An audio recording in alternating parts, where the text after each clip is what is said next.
আসলে এই রাজনীতির চর্চা আপনার নেই বা রাজনীতিবিদ হয়ে ওঠার স্বপ্ন আপনার কখনো ছিল না।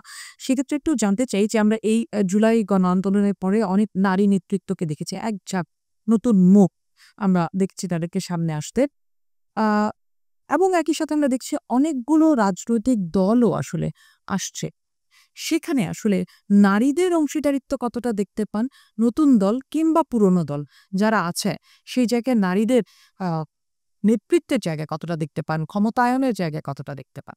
আ জুলাই তো আমরা সবাই দেখেছি বা আমরা আ বুঝি যে এই মেয়েরা যদি রাস্তায় নেমে না আসতো এই গণ অভ্যুত্থানের আ মানে সফলতাটা নির্ভর করে এই এতগুলা মেয়ে একদম সম্মুখ সারিতে নেতৃত্ব দিয়েছে বলে বা গণ আন্দোলনে অংশ নিয়েছে দেখে এটা কিন্তু আমরা সবাই বুঝি। এবং শুধু যে তারা রাজপথে নেমে সম্মুখ সারিতে যে তারা গুলির সামনে দাঁড়িয়েছে তা না, আ শহীদও হয়েছে অনেক নারী।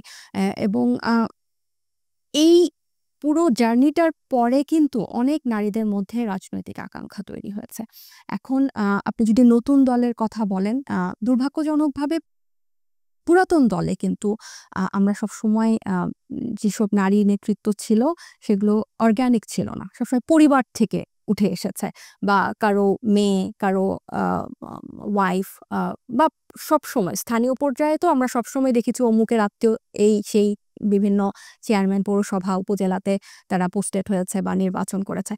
কিন্তু অর্গানিকভাবে একটা মেয়ের যে একজন নারীর যে দেশ গঠনের যে একটা ইচ্ছা বা দেশ গঠনে যে সে আ অংশ নিতে পারে, এই স্পৃহা থেকে যে একটা মেয়ে একটা পথ খুঁজে পাবে, এই পথটা বাংলাদেশে ছিল না।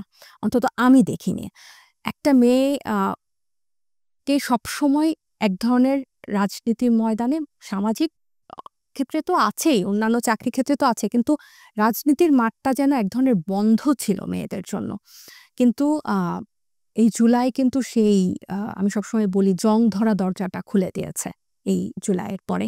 এবং আমি যদি বলি আমাদের নতুন দল যেটা ২৮শে ফেব্রুয়ারি আসলো সবার সামনে, সেখানে এ দল আসার আগে যে জাতীয় নাগরিক কমিটি ছিল বা বৈষম্য বিরোধী ছাত্র আন্দোলন, এই ২ টা প্ল্যাটফর্ম থেকেই তো পার্টিটা আসলো। আমাদের কিন্তু উল্লেখযোগ্য সংখ্যক নারী একদম সম্মুখ দায়িত্বশীল পদে এবং নীতি নির্ধারক পদে। কিন্তু সমালোচনায় পড়েছে যে আ স দলের একদম নেতৃত্বে নারীদের সংখ্যা কম। ১ম দিন সমালোচনা হওয়ার পর অনেকেই বলেছেন যে না আসা আলোচনায় ছিল ওদের ছবি আসে নাই বা এই ছবি আসলে এডিটেড। কিন্তু দলের সবগুলো জায়গায় নেতৃত্বের ক্ষেত্রে শুধু যুগ্ম আহ্বায়ক কিংবা মুখ্য সমন্বয়ক এই জায়গাগুলি ছাড়া আমি যদি প্রত্যেকটা কমিটিতে দেখি সেখানে নারীদের উপস্থিতি আমি আপনাকে একটু বলি যে আ আব বাংলাদেশের যে বর্তমান বড় রাজনৈতিক দল যেটা বিএনপিতে, বিএনপির কেন্দ্রীয় নির্বাহী সদস্যের কমিটির মধ্যে আ নারী হচ্ছে এই কিছুদিন আগে নিউ এজের একটা সূত্র দিয়ে বলছি 13.7%, 13.7%। আর আমাদের আহ্বায়ক কমিটিতে ২ দিন আগে আসা মানে ২-৩ সপ্তাহ আগে আসা একটা দলের আ আ আহ্বায়ক কমিটিতে নারী হচ্ছে 11%। So in comparison to that we are almost there. এবং আমরা আশা করি যে আপনি দেখেন একটা দল আসলো, এটার ক্যারেক্টার মানুষকে বুঝাতেও কিন্তু একটু সময় লাগবে। আমাদের চিন্তা ভাবনাগুলা, আমাদের কাজগুলা, আমাদের পথ চলাটা যখন দেখবে আমরা এটা বিশ্বাস করি যে আরো নারী রা এখানে যুক্ত হবে। আমি যে কথাটা বলতে চাইলাম একটু আগে সেটা হচ্ছে আমাদের এই যে আহ্বায়ক কমিটিতে যে কয়েকজন নারী আছে প্রত্যেকেই কিন্তু তাদের বিভিন্ন সেক্টর থেকে উঠে এসেছে।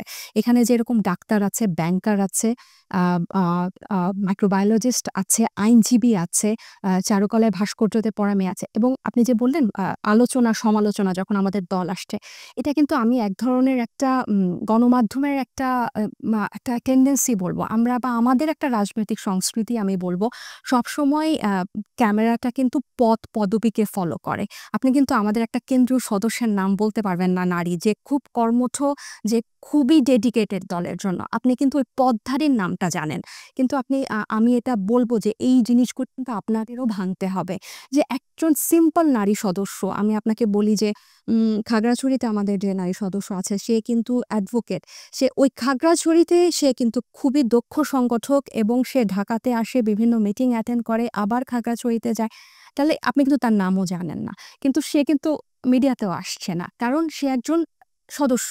তাহলে এই আমাদের যে 11% আছে বা যে 24 জনকে দিয়ে আমরা আহ্বায়ক কমিটিতে প্রত্যেকেই আলাদাভাবে ইন্ডিভিজুয়ালি দক্ষ এবং এই পথ চলার মাধ্যমে কিন্তু তারা উঠে আসবে এবং তাদেরকে দেখে কিন্তু আমি দৃঢ়ভাবে বিশ্বাস করি যে অনেক নারী উঠে আসবে এবং আমি এই কথাটা না বললেই না যে এই নতুন রাজনৈতিক দল এনসিপির মাধ্যমে রাজনীতির ময়দানে মেয়েদের নারীদের সেই পথটা অব্যাহত থাকবে বলে আমি দৃঢ়ভাবে বিশ্বাস করি, যেটা বিগত অন্যান্য রাজনৈতিক দলগুলো উল্লেখযোগ্যভাবে ব্যর্থ হয়েছে।